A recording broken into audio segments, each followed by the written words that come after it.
Okay, welcome everyone. I'm happy to have Razvan Preotu here with me, the Grandmaster, Canadian Grandmaster, and I'm excited to have him here today and to share some of his stories and his experience with the rest of you. All right, so welcome. It's glad to have you here today. So how are you doing? Great. How about Excellent. you?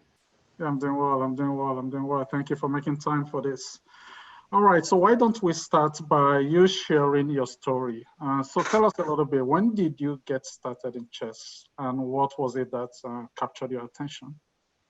Yeah, sure. So first, my dad introduced me the game of chess, and I was 7 years old, or around 6.5, 7 years old, so very young. Um, at that age, when you're introduced something, you're interested in it. So my dad first took me to my first tournament, and I actually remember I won that tournament.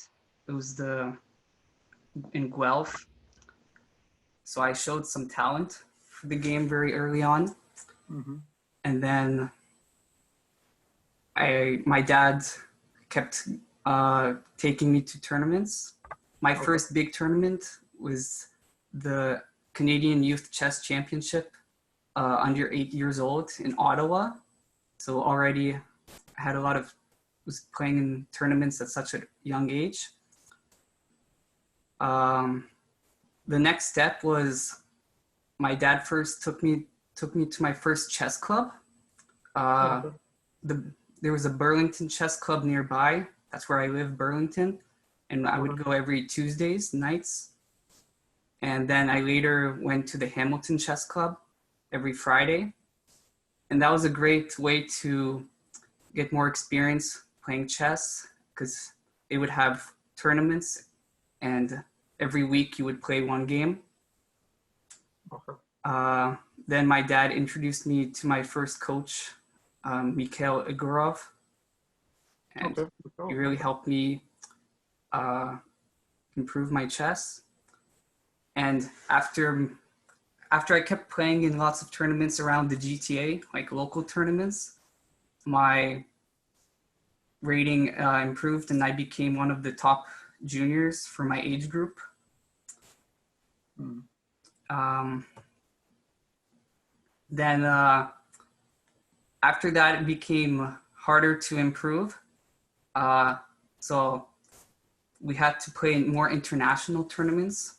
I remember 2013 when I was 2200, I started playing in tournaments in the United States, like big open tournaments.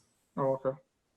And by the time I was at the end of 2013, I got my first international master norm, which is a big milestone. Oh, And wonderful. So how old were you at that point? in 2013, I was around 14 years old. Oh, okay. Okay. So Excellent. yeah, before then, I mostly just played in local tournaments, and I played in a lot of youth tournaments, like uh, Canadian youth tournaments and a couple of world youth tournaments. But it wasn't really until I started playing in the big open tournaments that my rating improved a lot, and I got my chess titles like international master. And then later in 2016, I got my grandmaster title. Uh, yeah, it was a long journey. But it was worth it. Yeah. Oh, that's awesome. That's awesome.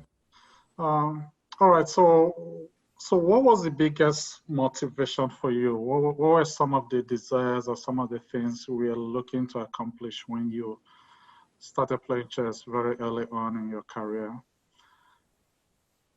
Uh, Early on was mostly just my dad introducing me to these tournaments and clubs, and I think I just found it found it interesting. So I wanted to keep on playing and improving. I wanted eventually to be able to beat my dad when I was like, you know, 9 years old. Um, And then, yeah, once you just play in so many tournaments and stuff, you want to keep on improving. So in the end, my final goal was to become Grandmaster, because that's the highest chess title you can get. That's right, that's right. So why don't you share? So I know a lot of people, one of the reasons people don't advance as much in chess is because they don't have the support from family members. Yeah. They don't have the support from their parents. And so it looks like you very early on, you enjoyed a lot of support from your parents, from your dad. Yeah. So why don't you share a little bit about that? What did that mean to you? How was that important in your career? Yeah, it was, it's nice knowing that someone is supporting you, because, you know, playing in tournaments takes a lot of time and sometimes money to like transportation. So yeah, having that support was really helpful, because you don't feel as pressured, I guess, to perform the best, like to perform very good results all the time. So it's that, because improving takes a long time. So when you're given the support, you're not feeling rushed. You can go at your pace, and yeah, it was very important. I remember when traveling in the US to play in those big tournaments, my dad would drive me there. So it was like 8-hour drives. So yeah, a lot of support there. Excellent, excellent. That's good to hear. So why don't you share a little bit about your first victory against your dad? When did that eventually happen? And how did you feel about it? And how did your dad feel, if you remember? Yeah, I remember it was like around 11 years old. I was already had a lot of tournament experience, and yeah, I felt really good. Because my dad was also a chess player. Like when I was playing, he would also when he took me to the chess clubs, he would also come and play some games. So he was had tournament experience. So yeah, it felt really good. It showed like that my efforts were paying off. Oh, that's good. That's good. Were you an FM at that point or no? No, not yet. Oh, okay. Oh, okay. I was like 2000. Oh, okay. Oh, okay. Okay. 1900. Oh, that's good. That's good. If I remember, I think your dad is a titled player as well, is he? Or no? No, he's not titled, but he was very experienced back then. Oh, okay. Okay.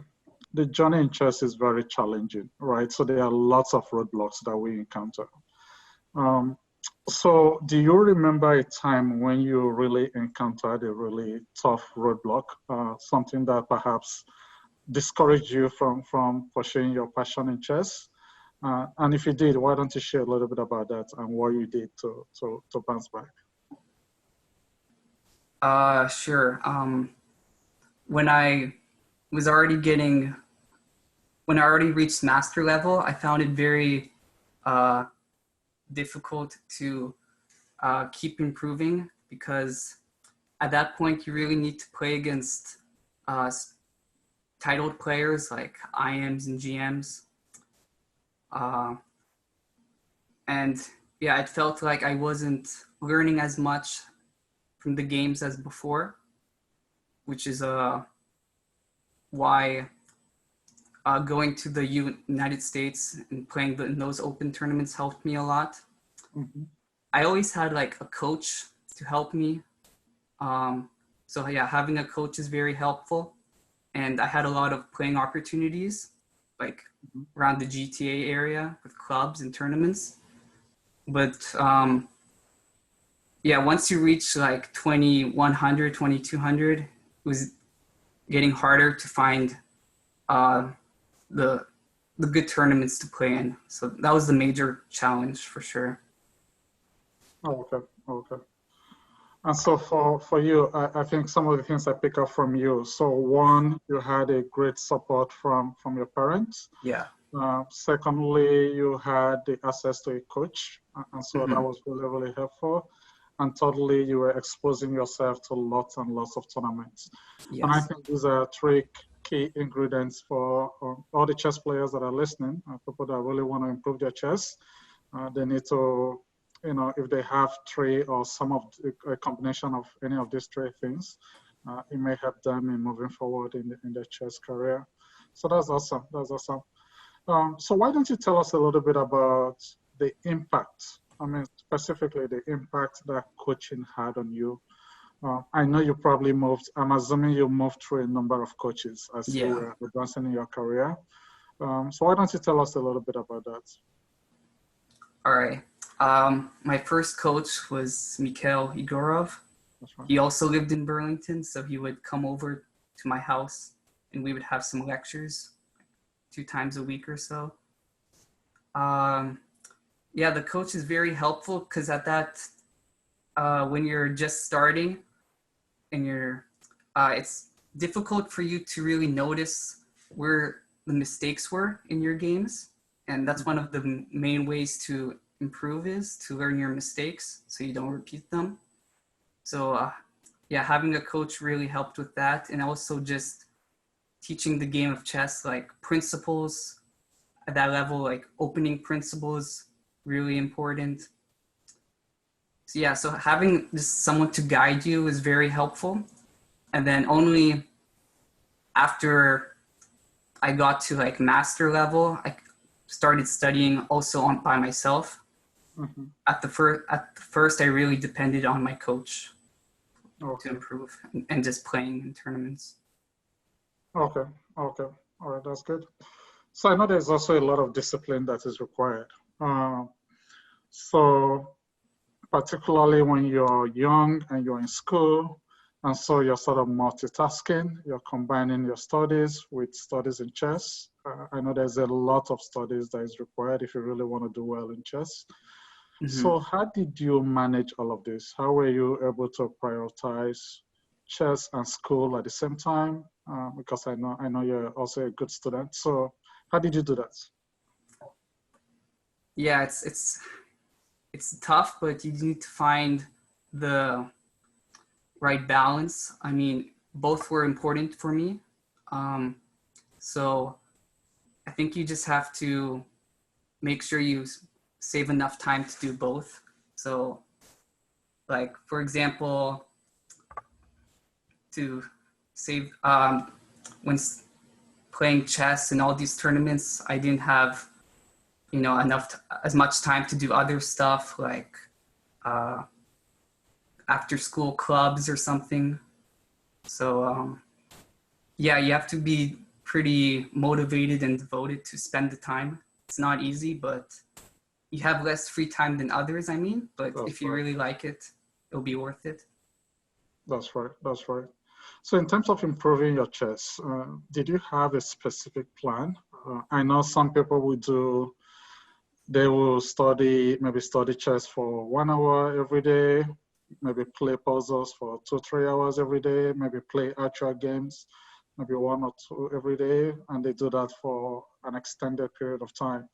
So when you were focusing on your game, on improving your game, or maybe preparing for a specific tournament, did you have a specific plan? Is that something you want to share with us? Yeah, so especially during tournaments, I always wanted to make sure I was in the right mindset. So what would help me is just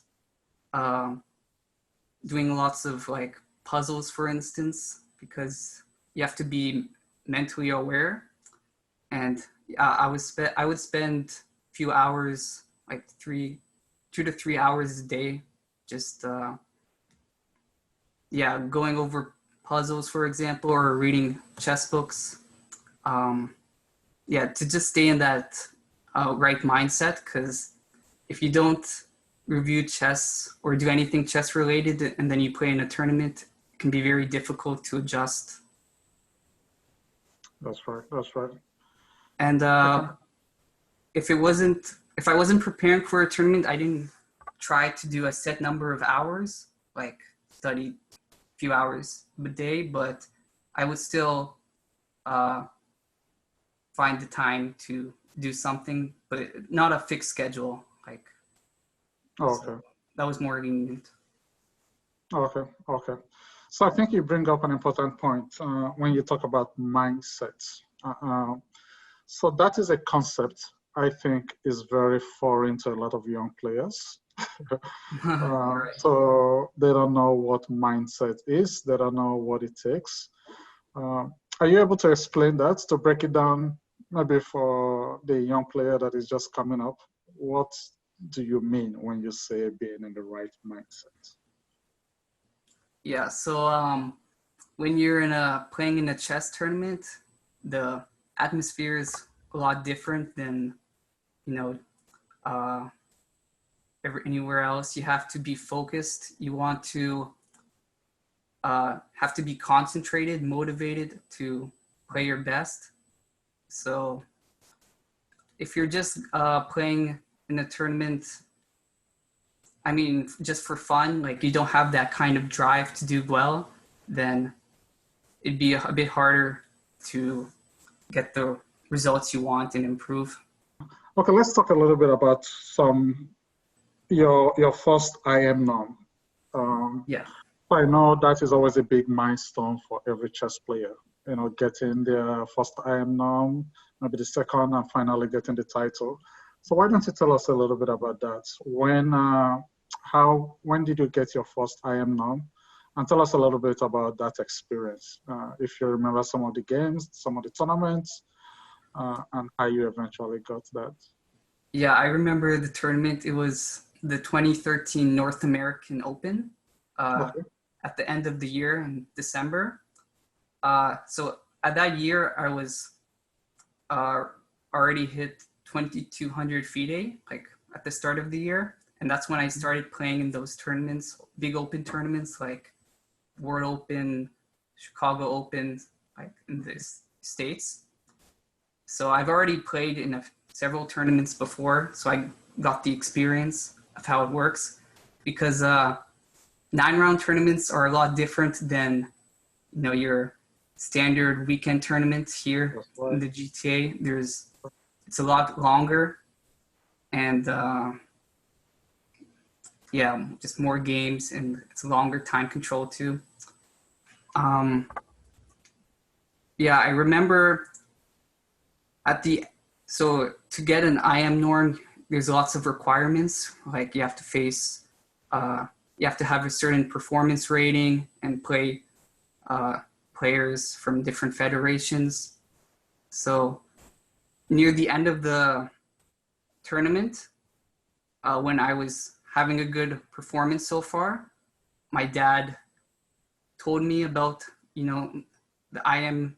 I had a chance to get an IM norm because you can find roughly what score you would need based on your opponents. So that was the first time I really felt like pressured because before you would just play, one game at a time, just focus on that game. But now when you feel like, I need to score X points, and, if I score X points in the next 2 or 3 games, I'll likely get the IM norm. That kind of changes how you think. Yeah. So yeah, that was kind of it was exciting and also stressful experience, but luckily I managed to get the result and get my first norm. So I was very happy with that. Oh, wonderful, wonderful. That's great. So so that tournament is not a tournament specific for IM norm, right? It's just an open tournament. Yeah. But you get the opportunity to get a norm. Okay. All right. So that's good. That's good. So that's awesome. So do you remember how many points you scored out of 9? Yeah, I think I got 5.5. Oh wow, that's a strong performance. That's really good. Yeah. Oh, that's really good. That's really good. Awesome. Congrats on that. I know we ran an IM norm tournament here in Oakville, not in February, just before this crazy pandemic started. Uh-huh.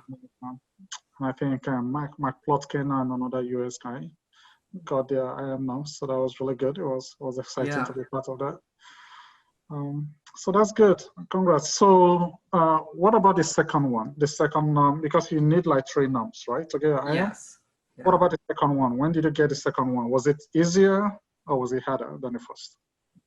It's a funny story because my second IM norm was actually like a GM norm, so it Oh, counted as really? Oh, both. wow. Oh, Yeah, wonderful. that was next year in 2014 World Open. Um, yeah, I remember that tournament very well. I actually it was the first time I played like so many grandmasters.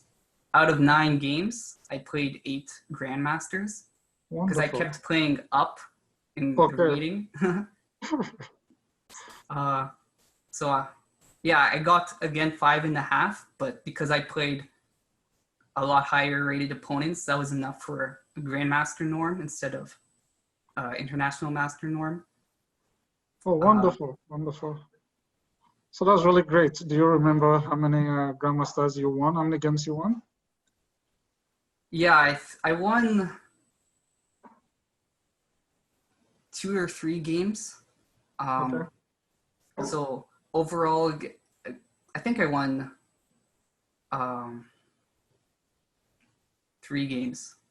And then, Okay. so overall against the grandmasters, I scored uh, plus plus +1 or +2, and then I won the first round against the lower rated. Okay. All Yeah. right, wonderful. That's really good. That's really good. So in your experience, was it more stressful, the second IM norm, or was it a better experience compared to the first one? What do you think it was, if you remember? Uh, I remember it was just very. Uh, I liked the experience because again, when you get to play all these grandmasters, you feel motivated, and to play so many in one tournament was just every game.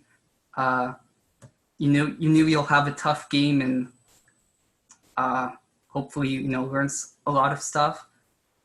Uh, also, I remember funny story that the last round was stressful because for that tournament we booked a flight home. The tournament was in I think Washington D.C. Okay. and the flight was very. There wasn't much of a gap between the flight and the last game. Like if the last game went very long, I risked missing the flight. But luckily,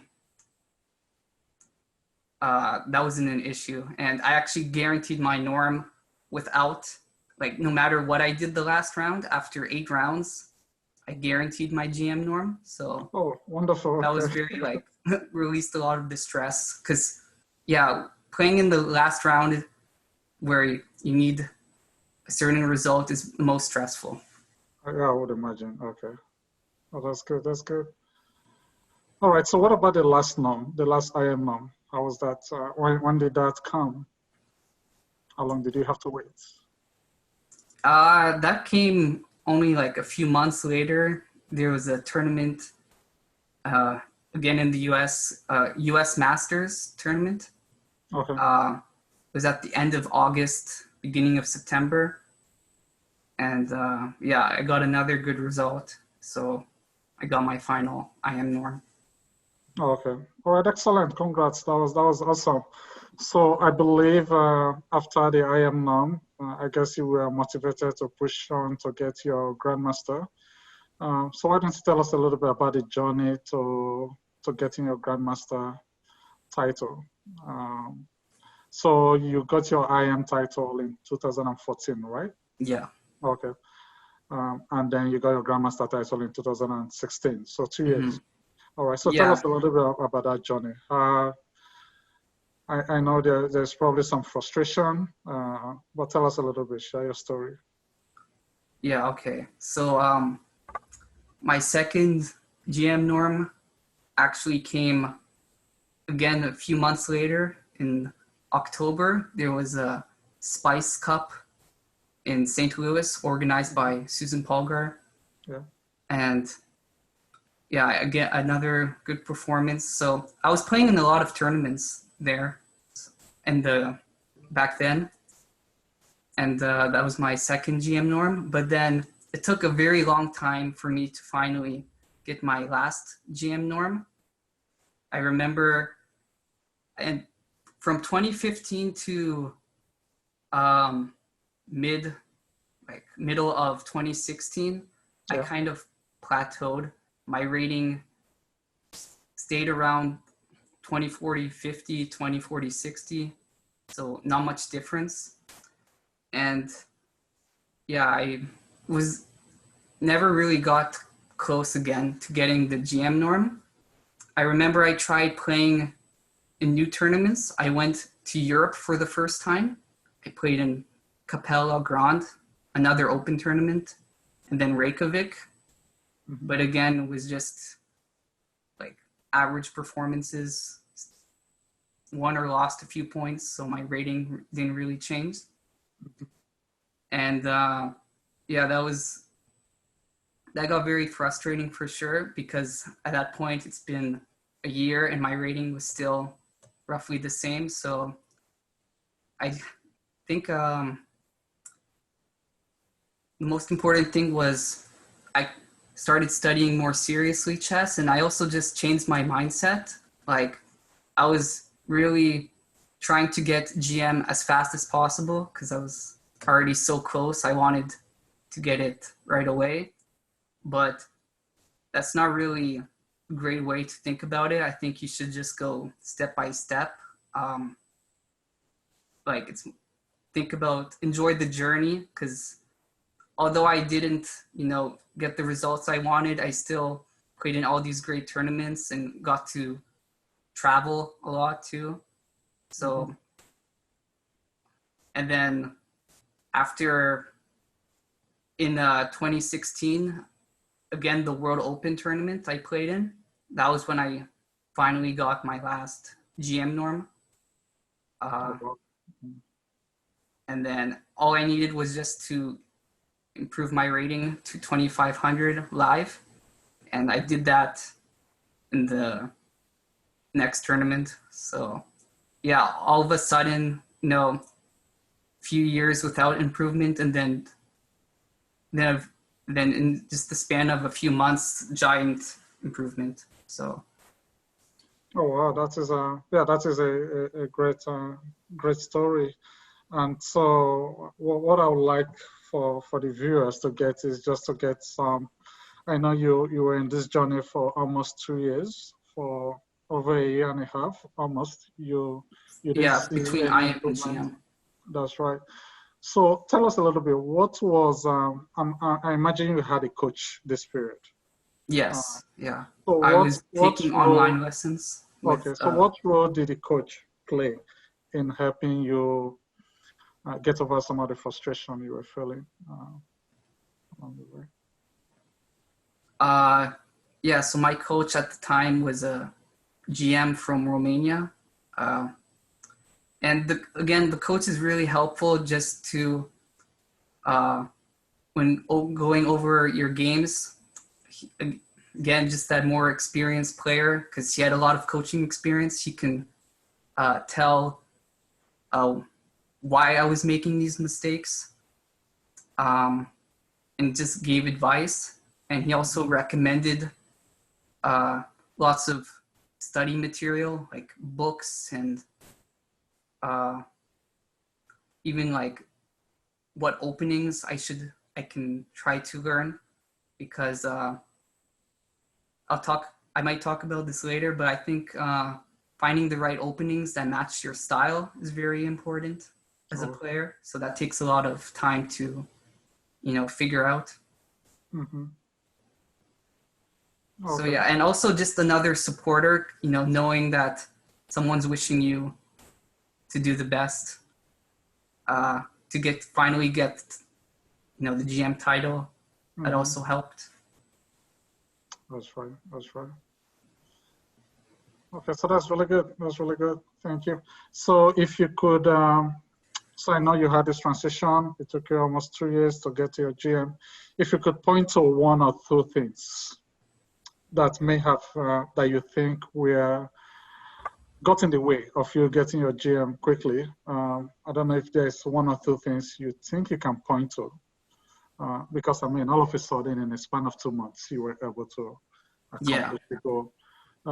So is there one or two things you can point to that perhaps prevented you from getting it earlier than you had expected?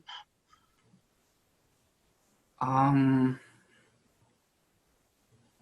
think it was just, I know I had the opportunities. Again, I kept playing in those tournaments, but I think at that time, once I was on the high, going on a high, like getting my first GM norm, and then quickly my IM norm, and then another GM norm, I was thinking, okay, I just need to keep playing in tournaments and I'll eventually get it. But then that's not really how you should think. You should always just try to think on how to improve. So when I noticed I wasn't really getting my results, I focused a lot more on studying myself, like more hours, and I stopped playing online Blitz because that was something I like to do a lot, playing online. Yeah, I think it was mostly that change in my work ethics. School was also kind of a problem because summer was the main time I could play in tournaments. But I still managed to take a break from school to play in some tournaments, like for a few weeks or 1 week. So, yeah, it was just focusing more. Like, I thought I was already at the level.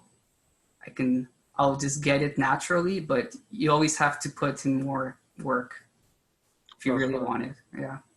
That's right. That's right.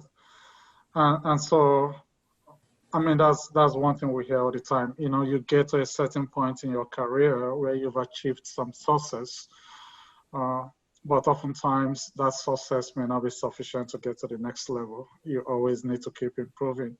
And I'm glad you sort of realized that and started working more on your game to finally get your last norm.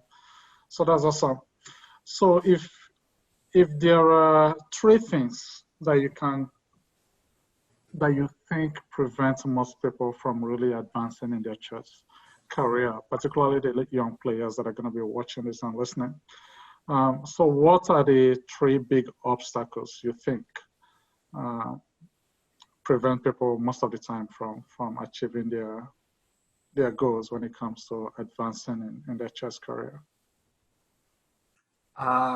First is finding someone who can, or a coach, for example. A coach was very important for me, but nowadays there's lots of information online, so that really and you can also have a coach online. It doesn't have to be in person. That's right. So I think that's made it a bit easier. But yeah, you really need someone to guide you, especially at the beginning when you're just starting to play chess. Having a coach could be finding the right coach could be an obstacle. Another obstacle could be just not having the opportunity to play in a lot of tournaments. At the beginning, the best thing you can do is play a lot of chess, and ideally, like, it should be slow. No blitz or bullet at that point. You really need to learn how to think, use your time, and then I think the third wall is just at a certain level, just playing won't really improve your chess level, you have to study on your own. So I think that's a challenge people can have, like finding the time or motivation to study on your own. That's right. All right. So just to clarify some of the points you've mentioned. So one, you think finding a coach is absolutely important, particularly if you're starting to play. So it's always good for young players to look for a good coach that can guide them. So that is extremely important. Or just watching also just videos of That's right. strong players, you know, explaining a topic. That can also be very good as a replacement. That's You just right. need That's to right. find someone a strong player to explain the concepts. Yeah. That's right. That's right. Okay, so that's good. That's good.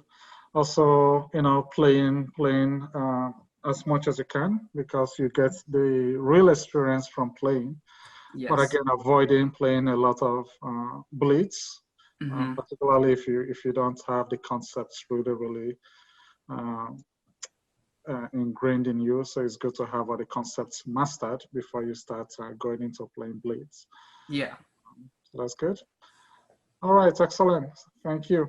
So why don't you tell us, so when you look at your experience as a whole, playing chess all the way from beginning to now being a grandmaster, so how has this transformed you as a person? How has this transformed you in everything that you do?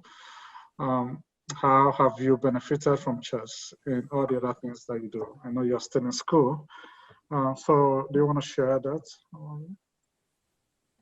Yeah. So the chess experience was very beneficial because I really learned what it's like uh, to be kind of devoted to something, to have something you're really interested in and try to improve. I think that's like a good experience. It can be anything really, like a sport or music, but for me it was chess. So yeah, having that experience I thought was really helpful because I learned a lot of life lessons like um, to excel in something, it's gonna take a lot of time and effort, and there's always gonna be challenges you have to overcome. Like nothing's gonna be easy. That's right. So I think I was able and still do use that in my daily life, like the lessons I learned. Um, yeah. Also, I think it just helped me with school overall because chess is a challenging mental game. So just that I think benefited me a lot too. Okay. All right. Awesome. Awesome. So why don't you tell us what's your best opening as white? As white, I always play the king's pawn opening, e4, Okay. and I really like when my opponent plays uh, Sicilians because like c5 because those Okay. are complicated and both sides can get attacks. So I kind of like that style of play. Oh, that's good. So you consider, so if you play e4, then you consider yourself as an aggressive player then. Is that true or no? Um, Sort of true, yeah. Oh, that's good. That's good. What about as black? What is, how do you uh, respond to e4? How do you respond to d4? Or what are openings? well, my favorite opening for a long time as black was the King's Indian defense against Okay. d4. Okay. Because again, that's one of the few openings where as black, uh, you can hope to you have real attacking chances. That's right. Obviously, white instead gets all the positional triumphs, but you get the more dynamic advantages most of the time. That's right. So that was my favorite opening against d4, and against e4, I really like Najdorf Sicilian. Again, Okay. for the same reasons, just most of the time you get a sharp game, uh, lots of tactics and stuff. I really like that. Okay. All right. Awesome. Awesome. Awesome. So who is your on the world stage? On the world stage, who is your chess mentor? If you look at the global world stage. Uh, I really like following MVL, Maxime Bachir-Legrave. He's a top French player. That's right. He's playing in the candidates tournament, and I like this style of play. And we have very similar openings actually. So it's always, you know, uh, just by looking at his games, I can learn something about the opening. And also, yeah, I like his style too. So Okay. All right. That's good. That's good. So what's your favorite chess book? That is not yours. I know you have a book. yeah. What's your favorite chess? I remember like my favorite books when I read a long time ago was called The Art of Attack in Chess. Okay. It's by Vladimir Vukovic. Okay. And I think that really had an influence on my playing style because I read that book years ago, like 2011, 2012, like before I was getting like FM, right? So I think that had a big influence. The examples were exciting for me, and yeah, it introduced the whole attacking concept in brilliantly. Like it's all about it's not just sacrifices. There's strategic elements as well to attacking. So I really Okay. enjoyed that. Yeah. All right. So that's a book you will recommend to players, right? The Art of Attack. Yeah, if they want to, uh, if that's their, yeah, I recommend it overall, and it's very useful if you like to play aggressive and that kind of stuff. That's right. That's right. Yeah. All right. So why don't you talk a little bit about your book? So you wrote a book recently with Michael with Song. Michael Yeah, Song. I am Michael Song Michael is an Song. I am, right? I am Michael Song. Okay. Yes. So tell us a little bit about the book. How was writing the book? How was that like? Yeah, it was a very interesting experience. It was actually Michael's idea first. He was the one who thought of it for us to write a book.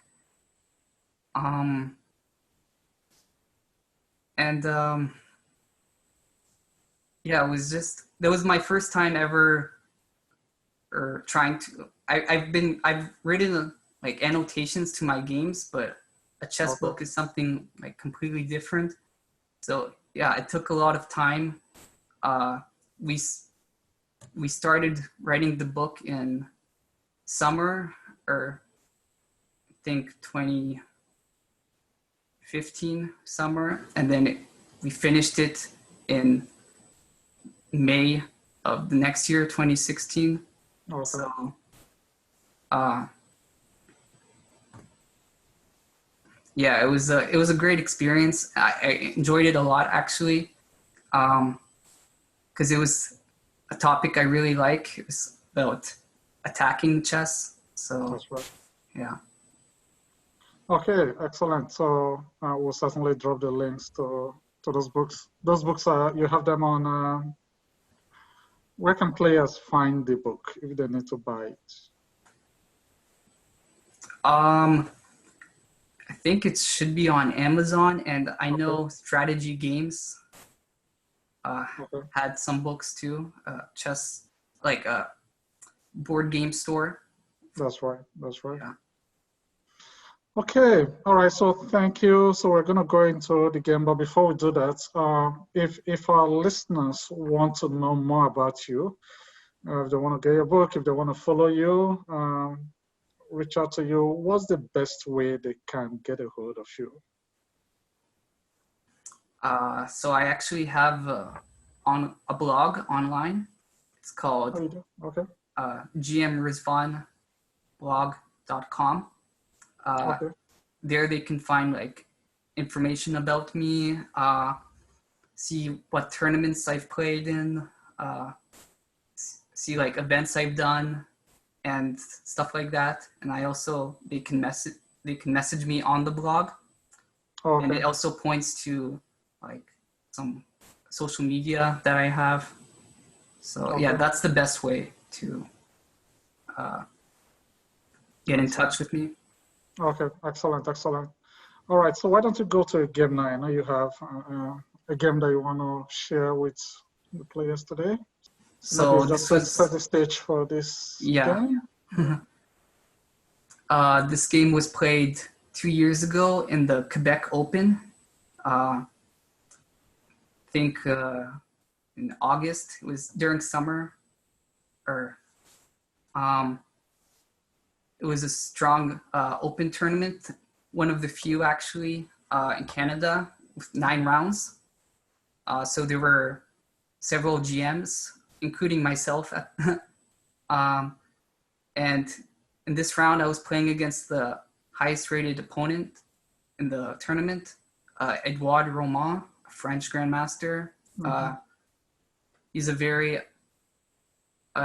he was a very experienced player and was actually like second of Topalov. So he has very good chess knowledge, extremely strong. And this victory was very important for me to win the tournament because at that point we were both tied in points. So, yeah.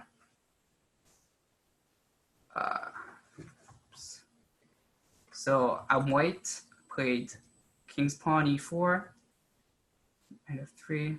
So far, so he just played into one of your best opponents. So right. The Sicilian. So far, we're just developing our pieces. He's playing the A6 variation, like Taimanov Khan variation. And now I chose to take on C6 with the idea of just developing my kingside pieces. Normally, I like to play like castle long with bishop e3, queen d2, long castle. But I thought I should mix it up because at that point, also the surprise factor is very important. And I remember looking at this idea before.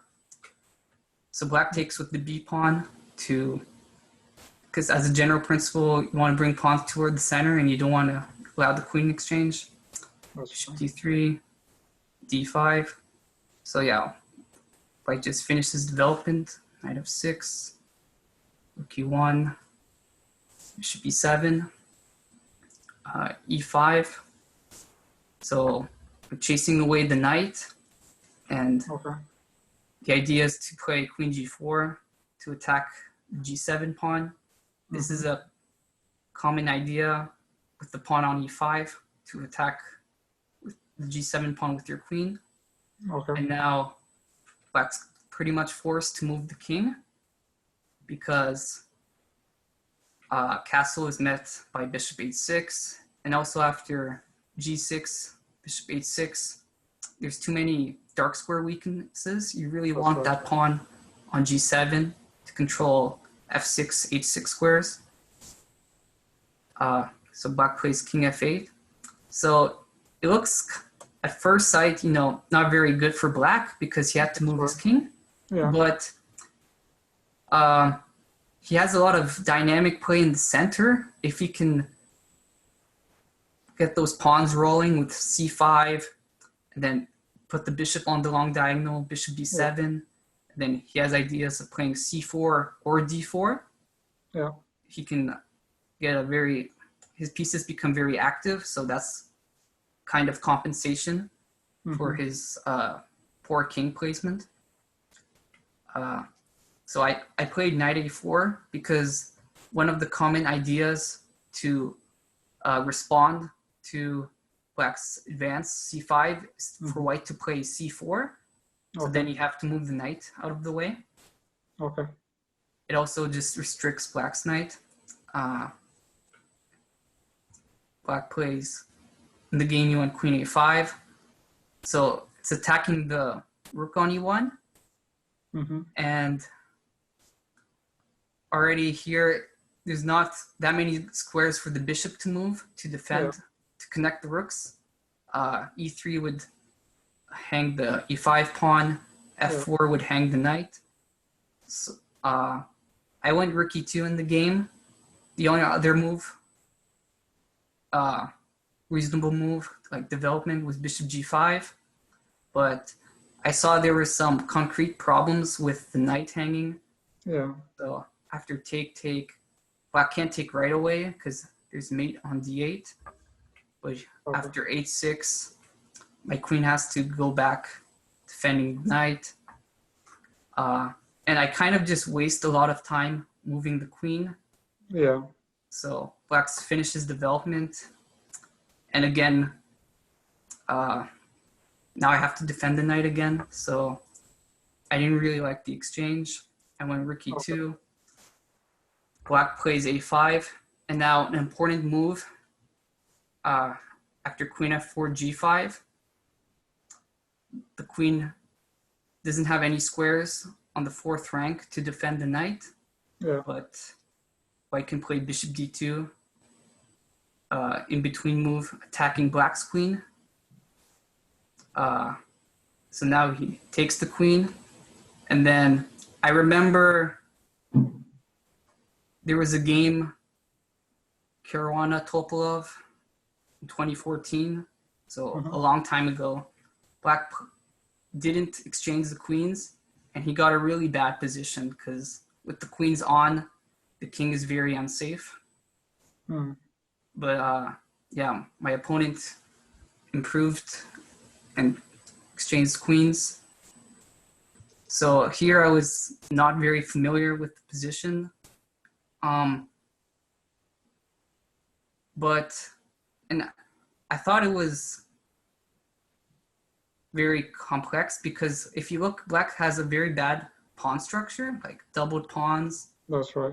Some isolated pawns, but he managed to trade queens, and which is very good for him, and That's right. has the half-open G file now That's as a right. source of counterplay. And again, after bishop b7, if black can achieve in playing, c5, d4, he'll have a lot of activity. So That's right. positionally, he's inferior, but with piece, with activity, he can be superior if white's not careful. That's And right. I remember here he offered me a draw, actually. Oh, really? Okay. Because, I'm sure the position's equal, but I'm happy, I wasn't intimidated by his rating, and I kept playing on because I saw my idea with c4 still very clear. I want to, challenge black center. Yeah. This was my idea with knight a4. So, yeah, just playing on when having that fighting spirit, that's something I've always had, even before becoming a title player, international master. So yeah, I recommend that a lot if you're not, worse and you feel like you have a good position, you should still play on even if your opponent's higher rated. It's a good learning experience. Yeah. So black played rook g8, and now f3 is a threat with the pin. I played f3, stopping that and cutting the diagonal. I also thought about king f1, getting out of the g file, but I didn't like after h4. There's ideas of playing h3 and then f3, and my rook is stuck defending the e5 pawn, so it can be very awkward if my rook gets attacked on e2. So then I would probably have to spend a move anyway dealing with this. So I decided just to play f3. My opponent played c5, which is logical to open the bishop, but I think it was a mistake. I thought the best would be knight c5, forcing the exchange of knights. That's right. Yeah. So I think my opponent didn't want to do that because the knight puts pressure on the e5 pawn. Yeah. So it ties my rook, but trading pieces really helps him because he has like less space. That's right. For his pieces, and my knights also will put pressure on the c5 pawn. So, and then I thought, for example, I could take or then move the king, and now important move is bishop e3 to stop bishop d2. Because another idea by playing f3 was that this pawn, it can be vulnerable. Like I'm threatening bishop d2 to attack it. But yeah, in this case, the bishop on e3 defends the pawn. So black's doing fine here because it's not clear how white can really break through.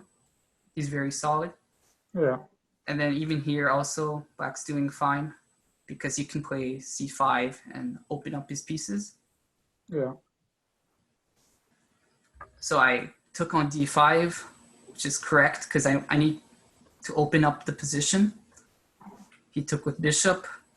And the point is that e takes would be preferable because you get the nice pawns in the center, but I can open up the e file, which is black can't really handle it.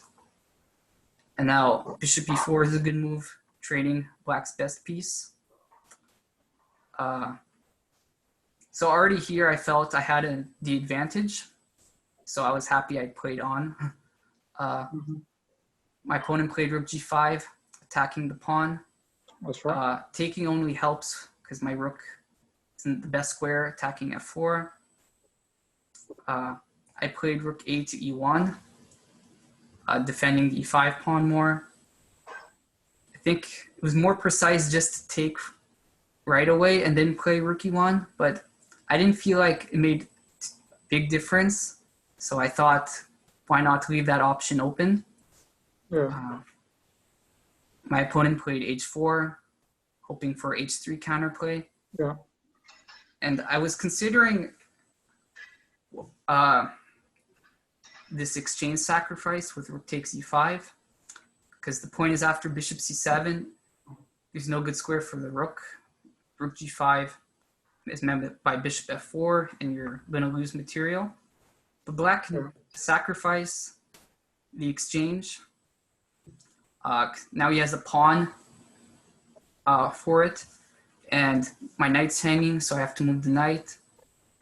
So in something like this, black has pretty good positional compensation because with the bishop pair is very strong, and the rook will be active. So I thought this was an interesting way for him to play, because after h4, I able to achieve my idea. I can take. First, I play bishop d2 to force the rook off the g file. He has to protect the pawn. And now after e6, you can just see all my pieces are more active, like my rooks on the open file, rook on a6. So white's definitely much better here, but black has the pass pawn, so that's something going for him.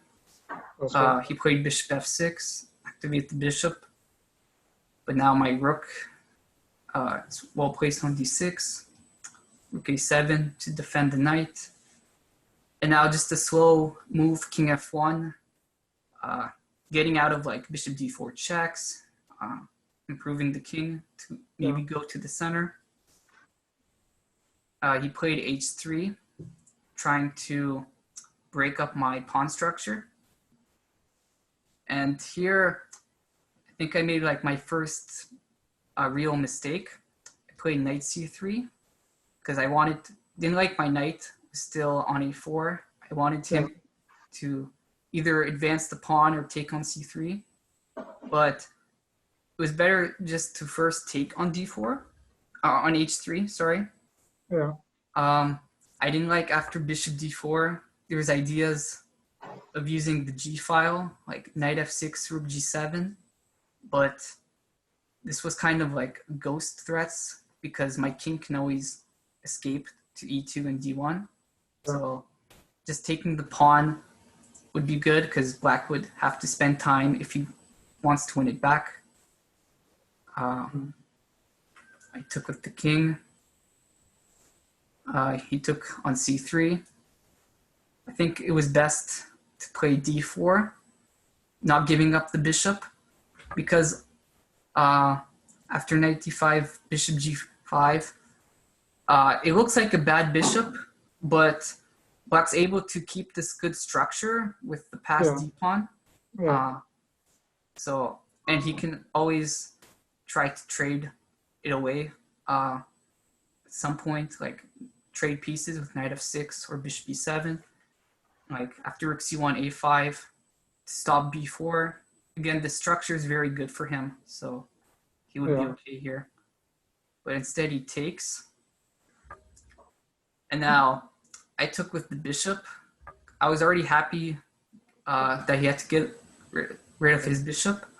But it would have been better to take with the pawn because, like I said, you want this structure because now the passed d5 pawn's no longer passed.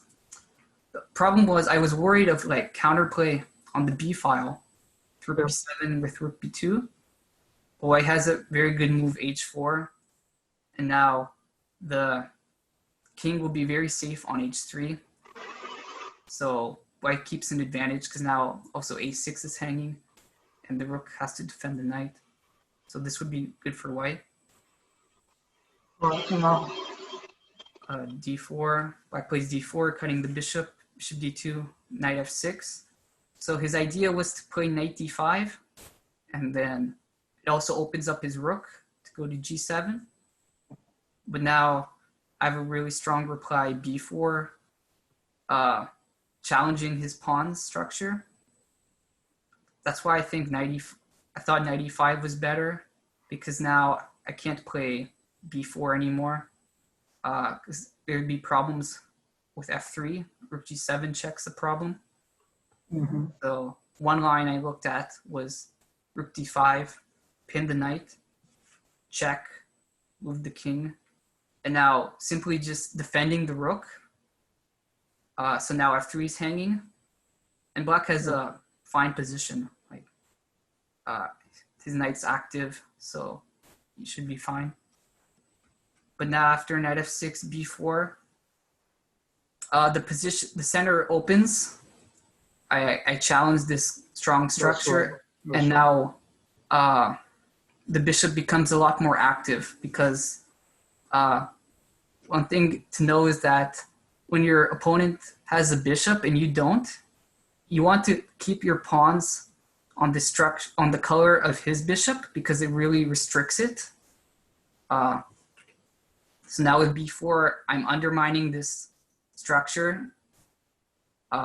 And now my bishop would be more active, my rook would be more active.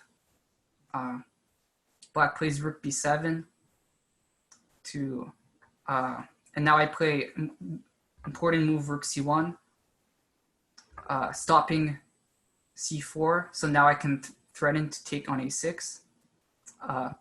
Taking on c5 would be a mistake because black gets a lot of activity now. To defend the bishop, and now black can execute his idea with knight f6, knight d5, and yeah, he has a fine position, lots of counterplay. So rook c1 was good, take, and now both pawns are hanging.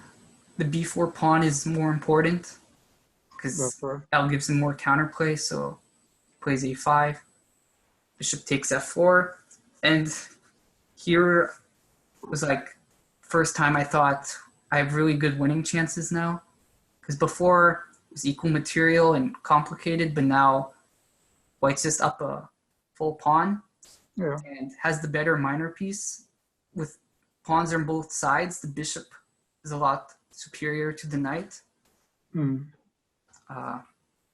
Black plays king f7. I retreat the bishop. This stops black from playing a5, b3, a4, b3. Rook e7, king g3, activate the king and get off the second rank. Rook d2, rook c6. So now my second rook becomes active. Yeah. My opponent played king g7. Better defense was to trade rooks with rook e6, but again, white's better after something like check, take on e7, because that's a better version, and then just pushing the kingside pawns. White has a very big advantage. But now after king g7, so black's idea is to play rook d5, because right away rook d5 doesn't work. I take the knight, check, and then I win a piece. Yeah. But after h4, this is not a good exchange for black. As my pawns are just too fast, he played rook d5 because the idea is that now I have to move the bishop and he wins the a2 pawn. But the kingside pawns are just much faster. And here I was happy with rook d6, chasing the knight away because it's dominated, has to go to the queen side far away from the pawns. And after h5, I knew I had a winning advantage. Not like I calculated a forced win or anything, but just I knew that this was too many good positional elements, like the bishop versus knight, the dangerous pawn. So I knew I was winning here. He tried rook a1 to stop the pawn from behind. Yeah. h6, king h7, check, king g6. I played rook g7 check. So this wins, and I saw the winning line, but king f4 was actually an easier win because I'm stopping black's king from going to f5. So now rook g7 check, followed by h7, was a winning threat. And after black's only move, knight e2 check, important move is to go to e5, again, controlling f5 and not go to g4 because then black's rook harasses the king. And this is a forced win after h7, knight f4, threatening the fork on g6.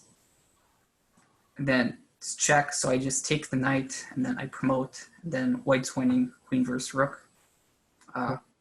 But my idea was to play bishop h4, which closes the h file, and rook g5 check will be is another option, forcing the king further from the pawn.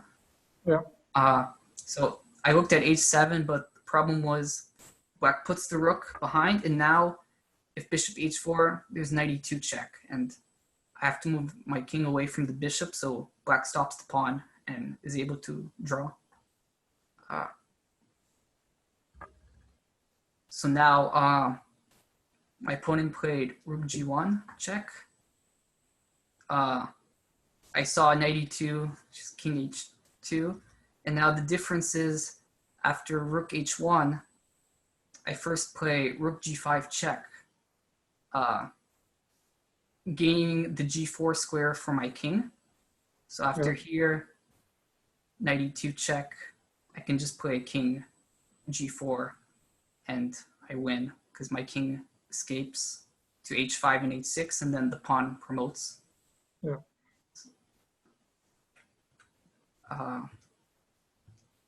So he played rook g1 check, and he found the only way to keep playing rook g6 is a good move, trying to again stop the pawn from behind to go to h6, and now I don't want to take because then the king stops the pawn. But I saw I have this rook f7 check, chasing the king, and now he has to go to e5 because after e6, there's a tactic. I advance the pawn, and now I play rook f6 check, deflecting the rook, so I promote. Yeah. And now after f4 check, he has to move his king further away. E4 wouldn't change anything. And after bishop g5, I win black's rook for the pawn, since I cover the h6 square. And that's enough to win the game. He took on h6, rook g8. This wouldn't change anything. I still win the rook for the pawn. Yeah. And then he played on a few moves because he has dangerous looking queenside pawns, but That's right. Yeah. with the rook and bishop being such far ranged pieces, I can easily stop the pawns. And I also have the f4 pawn. So yeah, after a few moves, it's clear that black's pawns aren't a big threat. I can just give the bishop for both after b2. And then I just take on a3 and I promote the f pawn. So I really like that game because it was a very complex position. So I felt That's right. If we go back, like the end game was very complex with the structure. So I was happy that I refused his draw offer because normally like a draw would be a good result, but That's right. you want to play like a longer game because again, that's how you improve. That's right. And this was an important game because I took the lead in the tournament, and then in the last few rounds, I maintained the lead by half a point. So I won the tournament with 7.5 points, and then he finished with 7 points. So this win was very big for that. Wow, that's wonderful. That's a good game. So this was a really good end game mastery that you displayed here. Yeah, that's something I'd recommend for players. Studying endgames is also very important. That's right. Yeah. Oh, that's good. That's good. Well, thank you for sharing this. I really appreciate this game. This was a really interesting game to learn from. Because for the most part, it was sort of equal, but you knew you had something. Just looking at the position, looking at his double pawns, you had the two bishops, and so you figured that maybe you could create some advantages. You had the idea of the c4 break, so it was good to identify some of those important key positions. Yeah, I liked it because like even though objectively, it's an equal position, you can still just pose problems for your opponent, and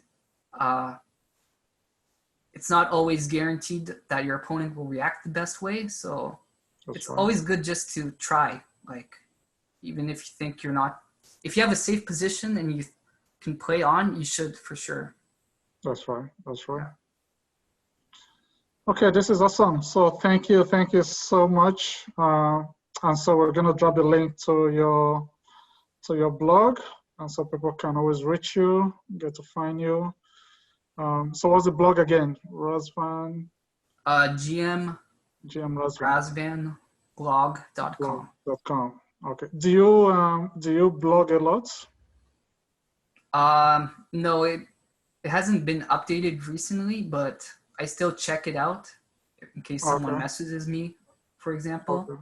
And it still has a lot of information about like my chess career, so I think it will be helpful if people are interested in. Okay. All right. Excellent. So that is good. All right. Thank you. So we're gonna end the interview here. Thank you for making the time, for sharing your story. Thank you for making the time for sharing this game. And I'm sure this is going to be very useful for a lot of young chess players. And, I hope so. After you. That's Thank good. you. That's good. All right, thank you. Okay.